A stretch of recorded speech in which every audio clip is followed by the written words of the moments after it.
So, Mia, did you design the boots that Jake's wearing? Is that right? No, I designed Guelphy's boots. Oh, okay. So, how did you like the finished product? And was Matt happy with them? Yeah, he likes them. My brother helped me, so we just went on Adobe Illustrator and did we just made a bunch of Essendon logos and footies and stuff. Yeah. And how did you find the process? It must be great to be able to do this and see the boys wearing it, be involved. Yeah. How does it make you feel being involved? It's the best feeling ever. Just knowing that they're going to be running around on the field with them and kicking the ball with them. Just when you're making them, that's what you're thinking about. It's just a happy process. Will you be going? Will you watching? Going? Yeah, 100%. Running out. They're all running out with us. So. And Jake, how do you think your design's come up? Yes, they've done an amazing job on mine. Got all my kids, a couple of my tattoos, but most importantly, it's for the charity. So it's a special game, and it's just a little something that we can give back to the kids, and hopefully make it a awesome night for them. You've got kids yourself. So you've got, and not many of the guys do have kids. So this must give a great perspective just on life, and especially this time of year when you're sort of so focused on footy. Yeah, I'm pretty lucky that I've been with Challenge for the last 6 or 7 years. So for me to go home to my children and see how lucky they are to be living healthy, strong lives, and then obviously to go into the hospital and see some little kids that have been out for 2 or 3 months a year. It gives a good perspective on life, and all the boys, even that don't have kids, get down and support Challenge. So there's about 10 or 11 that went to the slumber party a couple of weeks ago, so that was good fun playing games with them all. But tomorrow night's all about them, and we'll make it really enjoyable and special for them. Just quickly, what sort of interactions did you have with the kids that designed yours? How did that go? Yeah, I was. They did an amazing job with mine. I actually had no idea, so they surprised me. So I was wrapped when they come together and put all my children on it and stuff like that. There's a lot of thought that's gone behind them, so I'm very proud and privileged to be able to wear them tomorrow night. Jake, you were saying that you particularly put a lot of hours into Challenge. Are you particularly passionate about it? Yeah, having kids is obviously,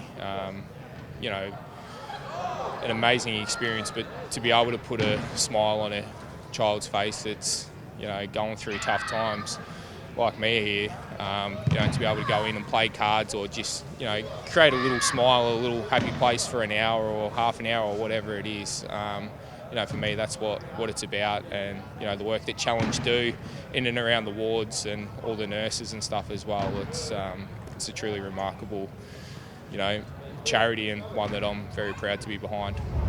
Big game tomorrow night. How's the build-up in this week? Obviously, short turnaround. Are we going to see a few changes to the squad? Yeah, short turnaround is probably a good thing. We were very disappointed in our effort last week, but as I said, it's been a good week, and it's probably been a blessing in disguise having the kids come down here and put that perspective in for us. So we're excited about tomorrow night, and it's another good opportunity against a very good outfit to challenge for those final spots. Do you feel like your best is still good enough to really compete in the finals, Jake? Leaving aside what happened last week, they're going to do that to quite a few teams, Geelong, aren't they? Yeah.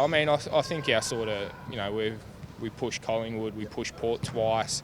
We just haven't quite got the results yet. So the good thing is that we're right in the mix, but we need to start winning a couple of these games, and looking forward to obviously tomorrow night and seeing how we go there. Have you, I know the pre-season's been much talk about that and the sort of concussion battles that you have. Is that ongoing this year? Have you sort of relapsed at all, or have you been symptom-free? No, I've been pretty much symptom-free since about January, so I got clearance to go into full contact and stuff right at the end of December, and then pretty much from the start of January I've had a smooth run through. When you look back on that time, it must have been obviously difficult, just the uncertainty around it all.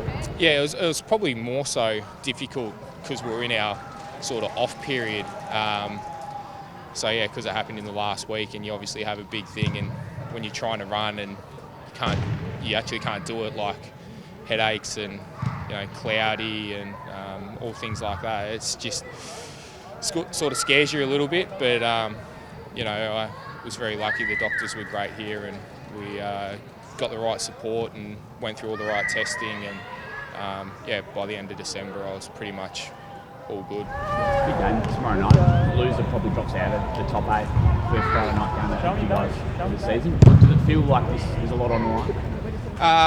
Yeah, it does. But in saying that, as I was saying, like having the kids come in and get to give that moment to them, and then obviously when the ball bounces, that's when we take over and take care of business. But it sort of has been that little bit of a blessing that a lot of us are sort of focused on, making sure that we make their time special. And but yeah, it's a big game for the club, and back on the Friday night stage, which you all want to be playing in those games. And we've got a good opportunity against a good outfit to do our best. So we'll see how we go. Did you hear about your old coach broke his hand on a whiteboard? It's pretty stiff, so hopefully he's coaching though. So unlucky.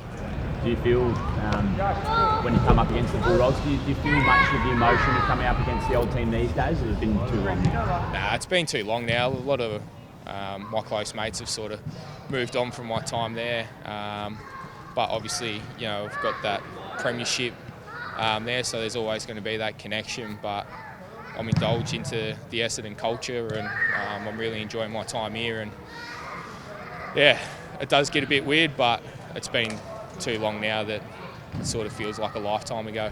How have you seen sort of your form over the last little bit? You came back once you got going. You really made an impact. Do you feel like you've got sort of another level to go to in the last month, and hopefully for the finals? Yeah, I mean that's the plan.